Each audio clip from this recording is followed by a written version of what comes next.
ସାଙ୍ଗମାନେ ଏବିକା ଟାଇମ୍ରେ ଆପଣମାନଙ୍କୁ ମିଳିଯିବ 50 ଟଙ୍କାର ଚିକେନ୍ ଭାତ। ହଁ ସାଙ୍ଗମାନେ, ମୁଁ କହୁଛି ଆମ ଏଇ ବାଲେଶ୍ୱରରେ ମିଳିଯାଉଛି 50 ଟଙ୍କାରେ ସଫିସିଏଣ୍ଟ ଭାତ ତା ସହିତ ଚିକେନ୍। ଚିକେନ୍ଟା କେତେ ରହୁଛି? 50 ଟଙ୍କା। ଆଉ ମାଛ? ମାଛଟା କେତେ ରହୁଛି? ମାଛ ବି ସେଇ 50।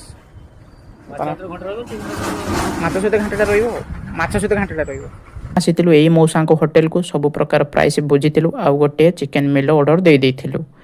ସେଥିରେ ଆପଣମାନଙ୍କୁ ମିଳିଯିବ ସଫିସିଏଣ୍ଟ ଭାତ ତା ସହିତ ଗୋଟେ ପିଆଜ, ଆଚାର ଆଉ ଚିକେନ୍। ଚିକେନ୍ କେତେ ପିସ୍ ରହିବ? 4 ପିସ୍ ଚିକେନ୍ ଆଉ ଆଳୁ।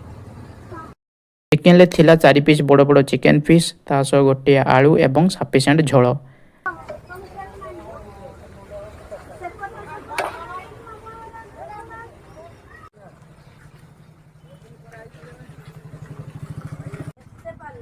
ସାଙ୍ଗମାନେ ଆପଣମାନେ ଦେଖିପାରୁଥିବେ ଚିକେନ୍ ମିଲ୍ ଆମର ରହୁଛି ଆଚାର, ପିଆଜ, ଭାତ ଆଉ ଏମିତିରେ 4 ପିସ୍ ଆମର ଚିକେନ୍ ରହୁଛି। ଆଉ ଆପଣମାନେ ଚିକେନ୍ର ପିସ୍ ବି ଦେଖିପାରୁଥିବେ। ଏଇ ସାଇଜ୍ରେ ରହିଯାଉଛି ଚିକେନ୍ର ପିସ୍ ସବୁ। ତ ଏବେ ଟେଷ୍ଟ କରି ଆମେ ଦେଖିବା କେମିତି ହେଇଛି।